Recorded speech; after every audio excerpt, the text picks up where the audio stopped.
Another big deal on Monday as well. A Chinese consortium is buying an 80% stake in an airplane leasing business from AIG.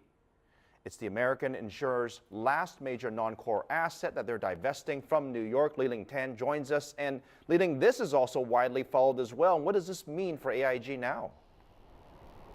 Well, yes, Philip, the deal is regarded by many market observers as the close to the chapter on AIG's disposition of its major non-core assets. Now, the New York-based insurance giant has been shedding assets to help pay for the $182 billion government bailout stemming from the financial crisis. Under the deal, the Chinese consortium will acquire an initial 80% of AIG's International Lease Finance Corporation, or ILFC, for $4.23 billion with an option to buy another 10%. However, the sale price in what's said to be the biggest deal in the aircraft leasing sector is lower than what AIG was seeking. ILFC, of course, is the largest aircraft leasing company in the world. It has been around for a long time, has had a number of ups and downs over that period of time, generally driven by excess use of credit. And I think AIG expected to get a lot more for it.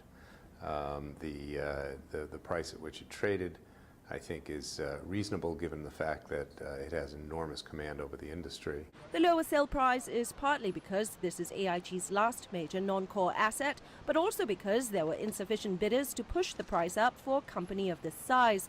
ILFC claims over 1,000 owned or managed aircraft, ranging from Boeing to Airbus jets, orders for 229 fuel-efficient planes, and rights to buy another 50 such aircraft. The Chinese actually did a very, very good deal.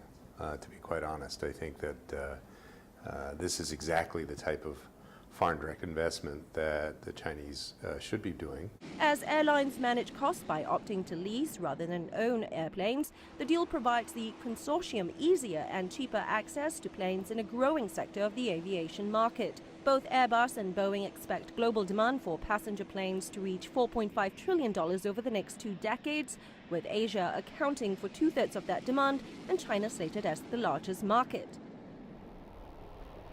And yes, the consortium is made up of New China Trust, China Aviation Industrial Fund, and P3 Investments. AIG will hold on to the remaining 10% stake in ILFC in a deal that is still subject to regulatory approvals in both the U.S. and China. The transaction is expected to close in the second quarter of next year. Back to you, Phil.